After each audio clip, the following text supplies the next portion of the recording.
All right, what's up everybody? This is Jake with Battle Mini. Today I'm going to go over the R56 front splitter and basically what comes in that kit, and I'm going to show you how to install that. So first thing is, you'll see your splitter. It's going to be in white, which you'll want to take off the protective film. So I leave that on for you just to kind of make sure that it's not scratched or anything during shipping.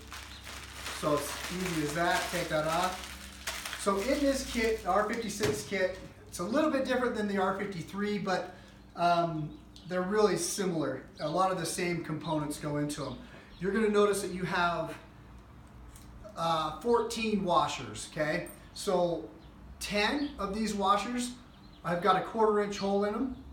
They're going to be for the 5 bolts that you're going to use to bolt this splitter to your bumper. The other 4 have a smaller hole. They fit perfectly with the APR splitter rods. So, and then you've got your APR splitter rods. Obviously, you've got these 2 T-brackets. They've got holes in the top. For you R56 owners, you will not be utilizing these 2 holes.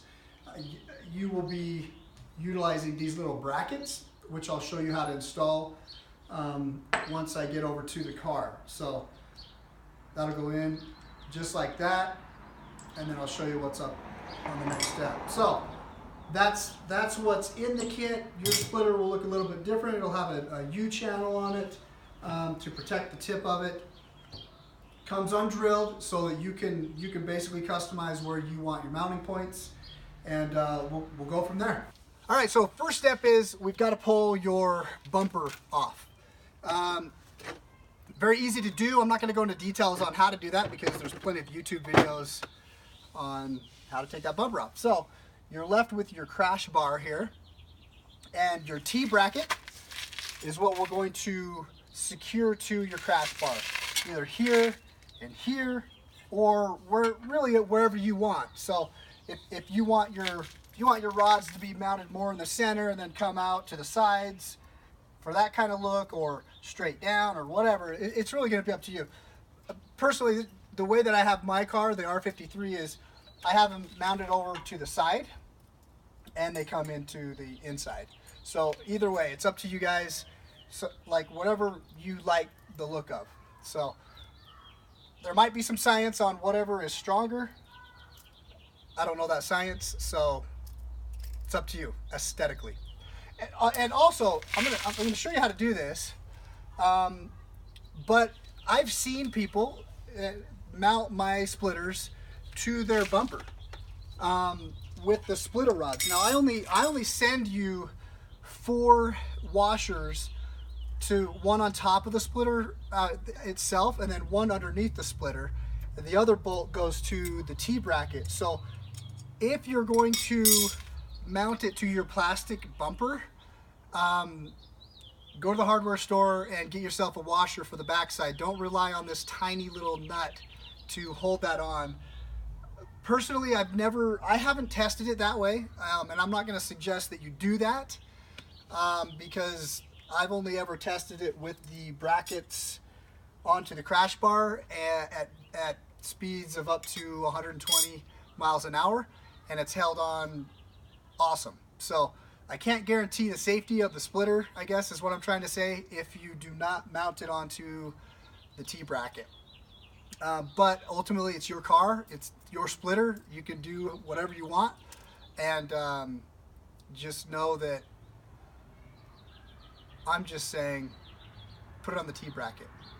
But customers have done to their bumper, and they've had awesome results. So anyway, so here's what we're going to do. You've got these 2 brackets, so you'll have 4. You'll have 2 T-brackets and 4 of these little clips. These screw-ins really are just there to kind of hold it into place. You're going to put it here, take that, slide it underneath. I have had to take a mallet on some of these when I'm installing them and just kind of tap it up, and then some they just slide right on, and why that is, I don't know. So this one is sliding right on, very easy. we've got it up, and then you just tighten these little screws back here. I don't really trust this on its own. I'm just kind of where I track my car, I always want to make sure things are as secure as possible. So I would, if I were you, get some JB Weld or the like, anything that's like a liquid nails or whatever, mix it up, and I would just kind of put a little bit of little welds here, you know what I mean, glop it on. It'll set up in like 4 hours and be super rock solid, and you'll be fine. So next step, so now that you've got this in place, okay, you've got the T-brackets on both sides. I'll just kind of secure it so it doesn't fall off.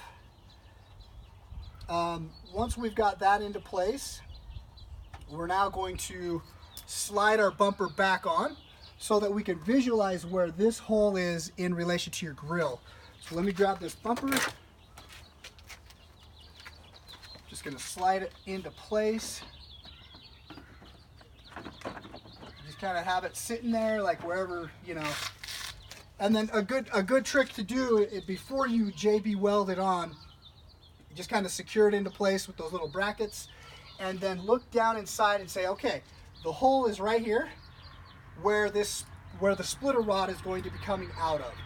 So I'm going to take something to clip the honeycomb with, and I'm just going to clip out whatever it takes to make a little slot for this to come straight out, okay?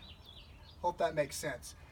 So a good trick is get these mounted up, and if you see that you're like, oh crap, I've got one mounted in this line, which is not symmetrical with the same thing over here, then just make sure you got them symmetrical. So, and then we'll go from there. So once you have that into place, you're like, cool, I like where that is. Take that off. You're going to mount these splitter rods onto the T-bracket. So you're just going to take it, slide it into place, and you're going to have it so that you can have this sticking straight out, which I probably won't be able to do because I'm not going to take the time to tighten it in front of you. Okay, you'll tighten it up. And the reason why you're going to have both of them sticking straight out is because now you're going to, once the splitter is mounted onto your bumper, you're going to slide the whole thing on, and you're going to, those little holes that you just created by clipping out the grill, you're going to slide the rods through those little holes, and then the very last step is to actually drill the hole into the splitter for the mounting point on the splitter rod. So I hope that makes sense. And then I'll show you what you need to do to prep your bumper so that you can put the splitter onto it. Okay. All right, so we've now got our T-brackets on the crash bar. We're going to focus on getting your splitter mounted to your bumper. So first thing you've got to do, you've already cut these little holes in the grill, so you know where that's going to go. But this plastic right here, this little rain guard, I think that's what the Mini had intended for that. You got to cut it off. Got to cut it flush. So you're going to leave this plastic, but you got to cut that lip off, that little rubber lip. Hopefully you see that on this crappy video, but cut the whole thing off flush because your splitter is going to rest right on the flat part there. So you can imagine this will be like that. I have to bring it clear out here just to show you that it will be sitting flush with your splitter. So cut that flush, and then you're going to mount it to wherever you want it on your splitter. Probably make it as symmetrical as you can. There, let's do this. Here I am fumbling around with this video. It's kind of embarrassing, but so that I can show you, we'll take it like this. And if it were me, I would take some clips, and of course this isn't flush, but get it to where you've got about a 3-inch lip from the front of the bumper to the front of the splitter. And then just kind of clamp it into place. And then take a 1/4-inch drill for the 5 bolts, okay? You're going to 1/4 inch drill it straight down in. Just right through the plastic, right through the splitter. Again, making sure that you've got it secured to the splitter. Drill that down and then tighten that first one on. Not all the way like crank tight, but you just kind of have it secured. And then just measure out a little bit. Do your second, your third, your fourth, your fifth. Okay, wherever it's makes sense in your mind as to where that should be secured. So then you've bolted those up and you're ready to mount the whole thing onto the front of your car. So what I'm going to do is I'm going to show you on my R53, because it's the exact same process between the two cars. I'm going to show you how I mounted that, okay? Let me just grab the camera. Okay. So, and this is what I'm explaining is when you've mounted the T-brackets up, all right, you've cut, see you've got a little bit of hole. I'll show you real close. I had to cut all that out to allow for that splitter rod to stick through there. So it's coming through, and the very last step, the 5 bolts onto the bumper itself are 1/4 inch. The very last drill that you'll need is 7/32. So it looks just like this. I don't know if you can see that. There you go. Okay. And you're going to take that, and wherever that makes sense, you're gonna bring it down to the splitter, and you're just gonna, with your drill, right through. Then throw your washer on top, throw the washer underneath, and then send that through. Now, one word of advice: make sure that this bracket right here, so this connection point to the T bracket is tight. That will tend to loosen up. It's weird, but make sure that's tight, because you won't be able to tighten it once your bumper's on. So, and if you ever need to take your bumper off again, then you just have to release this, you know, pull that out, make sure it's sticking straight out so that you could slide your whole bumper off. All right, and that's it. Hopefully these videos made sense and it was good instructions on what to do.